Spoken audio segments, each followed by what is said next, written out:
Oke, teman-teman semuanya. Nah, ini Tendong ada beberapa teman di Instagram yang tanya nih, gimana caranya kita menanggapi hater sama mengurangi rasa insecure.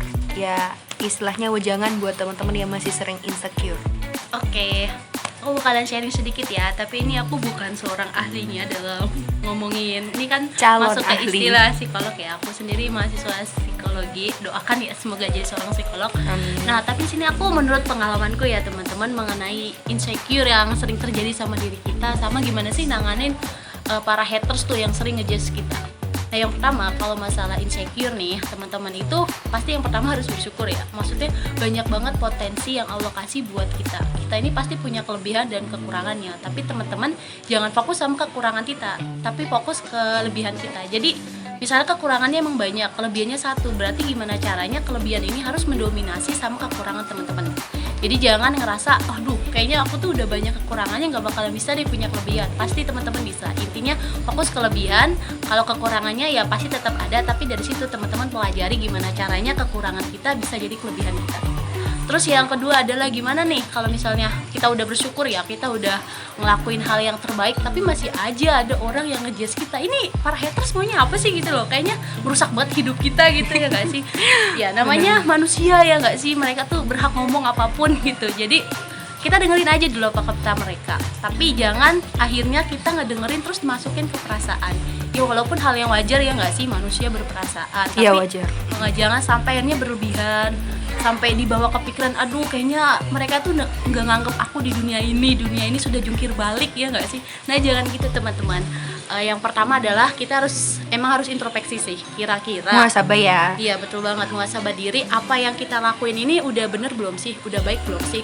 Kalau emang udah baik ya terus misalnya mereka tetap ngejudge kita, ya kok bisa-bisanya gitu, padahal yang udah kita lakuin baik. Kecuali emang yang kita lakuin buruk, nah berarti dari situ, dari komentar mereka kita belajar, kita harus lebih jadi baik kan. Tapi kalau ternyata kita udah baik terus mereka tetap ngejudge kita, ya udah jangan peduliin, hidup kita hidup mereka gitu loh ya. Bukan berarti akhirnya ya kita nggak peduli juga, tapi tetap peduli dengan omongan mereka, cuman jangan akhirnya jadi sebuah hambatan kita untuk bertindak.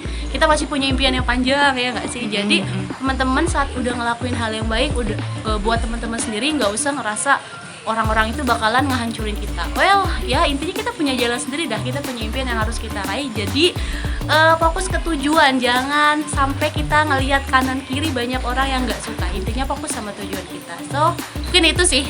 Intinya kalau udah yang kita lakuin hal yang baik, maka kita harus tetap fokus sama tujuan kita. Nggak usah ngelihat mereka, udah biarin aja mereka mah, nggak usah dipikirin gitu loh. Iya benar-benar. Berarti emang harus fokus sama apa yang kita pingin, tujuan kita. Ya nggak apa-apa lah kita sekali-kali lihat Iya, betul. komentar-komentar yang itu mungkin muhasabah ya buat diri kita, kekurangan kita apa dan lain sebagainya. Tapi jangan sampai mengambil itu sebagai hal yang malah menghambat kita untuk berkarya, betul. membagi hal positif pada teman-teman. Bisalah itu untuk muhasabah diri, tapi jangan terlalu dimasukkan ke hati. Oke, jadi semangat aja buat teman-teman. Mungkin nyinyiran mereka itu mereka lontarkan karena mereka nggak bisa seperti teman-teman Iri semuanya. ya sebenarnya. Iri. Dan bisa aja nih dari haters itu atau dari omongan buruk itu teman-teman kumpulin kekuatan yang lebih besar lagi untuk membuktikan bahwa aku ke depan akan bisa menjadi lebih baik. Mereka belum tahu nih apa tujuan aku ke depannya, apa cita-cita aku. Nah dari sini aku mau membuktikan bahwa apa yang mereka pikirkan tentang aku dulu itu nggak benar. Asalkan tujuan teman-teman itu adalah hal positif dan tetap sesuai dengan koridor syariat Islam. Nah, makasih ya Tenung udah mau bantu jawab. Teman-teman kalau mau tanya-tanya boleh di aku ataupun Tenung. Insya Allah kita bantulah kalau bisa ya. Makasih.